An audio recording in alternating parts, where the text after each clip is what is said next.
शिव पुराण का परिचय। सूत जी कहते हैं, साधु महात्माओं, आपने बहुत अच्छी बात पूछी है। आपका यह प्रश्न तीनों लोगों का हित करने वाला है। मैं गुरुदेव व्यास का स्मरण करके आप लोगों के स्नेहवश विषय का वर्णन करूंगा। आप आदर पूर्वक सुने।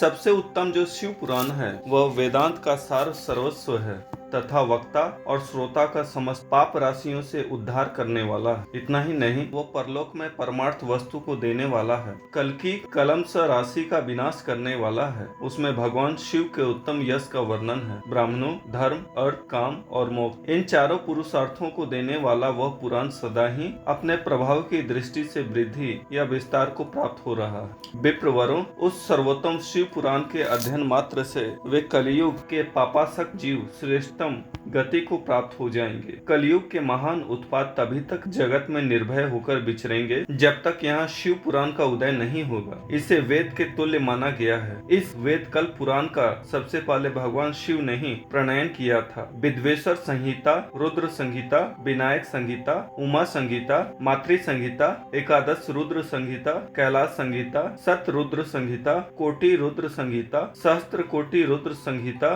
वायवीय संहिता तथा धर्म संहिता, इस प्रकार इस पुराण के 12 भेद या खंड हैं। ये 12 संहिताएं अत्यंत पुण्यमयी मानी गई हैं। ब्राह्मणों, अब मैं उनके श्लोकों की संख्या बता रहा हूँ। आप लोग यह सब आदर पूर्वक सुने। विद्वेश्वर संहिता में 10,000 श्लोक है। रुद्र संहिता, विनायक संहिता, उमा संहिता और मातृ संहिता, इनमें से प्रत्येक में 8-8 हजार श्लोक हैं। ब्राह्मणों, एकादश रुद्र संहिता में 13,000, कैलाश संहिता में 6,000, सत रुद्र संहिता में 3,000, कोटि रुद्र संहिता में 9,000, सहस्त्र कोटि रुद्र संहिता में 11,000, वायवीय संहिता में 4,000 तथा धर्म संहिता में 12,000 श्लोक है। इस प्रकार मूल शिव पुराण की श्लोक संख्या 1,00,000 है, परंतु व्यास जी ने 24,000 श्लोकों में संक्षिप्त कर दिया।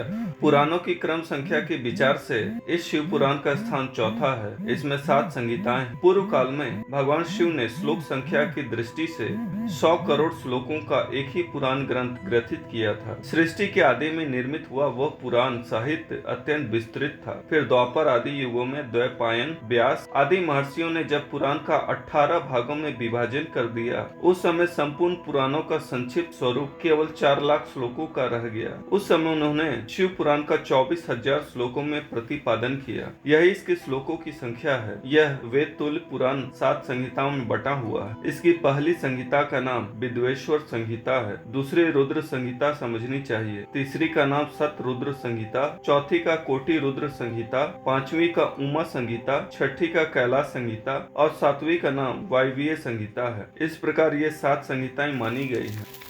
इन 7 संहिताओं से युक्त दिव्य शिव पुराण वेद के तुल्य, प्रामाणिक तथा सबसे उत्कृष्ट गति प्रदान करने वाला है। यह निर्मल शिव पुराण भगवान शिव के द्वारा ही प्रतिपादित। इसे शैव शिरोमणि भगवान व्यास ने संक्षेप से संकलित किया है। यह समस्त जीव समुदाय के लिए कारक, त्रिविध तापों का नाश करने वाला, तुलना रहित एवं सत्पुरुषों का कल्याण, सत्पुरुषों को कल्याण प्रदान करने वाला है। इसमें वेदांत विज्ञानमय प्रधान तथा निष्कपट निष्काम धर्म का प्रतिपादन किया गया है। यह पुराण ईश्वर रहित अंतःकरण वाले विद्वानों के लिए जानने की वस्तु है। इसमें श्रेष्ठ मंत्र समूहों का संकलन है तथा धर्म, अर्थ और काम, स्त्री वर्ग प्राप्ति के साधन का भी वर्णन है। यह उत्तम शिव पुराण समस्त पुराणों में श्रेष्ठ वेद वेदांत में वेद रूप से विलसित परम वस्तु परमात्मा का इसमें गान किया गया है। जो बड़े आदर्श से पढ़ता और सुनता है वह भगवान शिव का प्रिय होकर परम गति को प्राप्त कर लेता है। दोस्तों, अगर आपको हमारे चैनल का कंटेंट पसंद है तो कृपया इसे सब्सक्राइब कीजिए और साथ ही बेल आइकन को दबाइए ताकि आगे आने वाली ऐसी ही ज्ञानवर्धक एवं रोचक जानकारियाँ आपको समय समय पर प्राप्त होती रहे। ओम नमः शिवाय।